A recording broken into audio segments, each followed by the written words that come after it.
ألم تر أن الله خلق السماوات والأرض بالحق إن يشأ يذهبكم ويأت بخلق جديد وما ذلك على الله بعزيز وبرزوا لله جميعا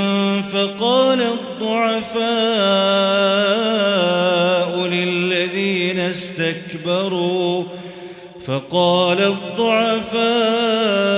للذين استكبروا إنا كنا لكم تبعا فهل أنتم مغنون عنا من عذاب الله من شيء قالوا لو هدانا الله لهديناكم سواء علينا أجزعنا أم صبرنا ما لنا من محيص وقال الشيطان لما قضي الأمر إن الله وعدكم وعد الحق ووعدتكم فأخلفتكم وما كان لي عليكم من سلطان إلا أن دعوتكم فاستجبتم لي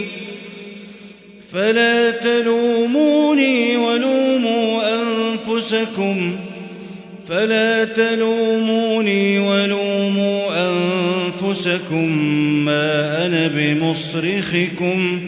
ما أنا بمصرخكم وما أنتم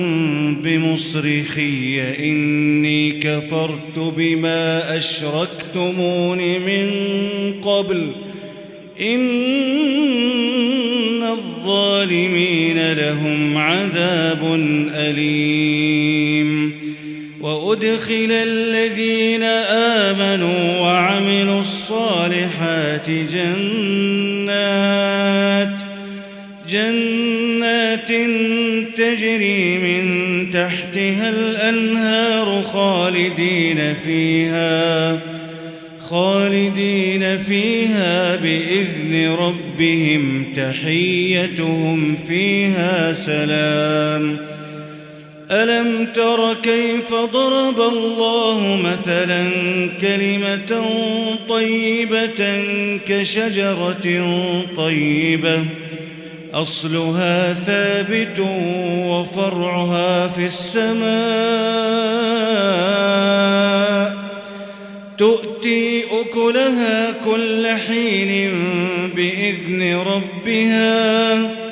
ويضرب الله الأمثال للناس لعلهم يتذكرون ومثل كلمة خبيثة كشجرة خبيثة اجتثت من فوق الأرض ما لها من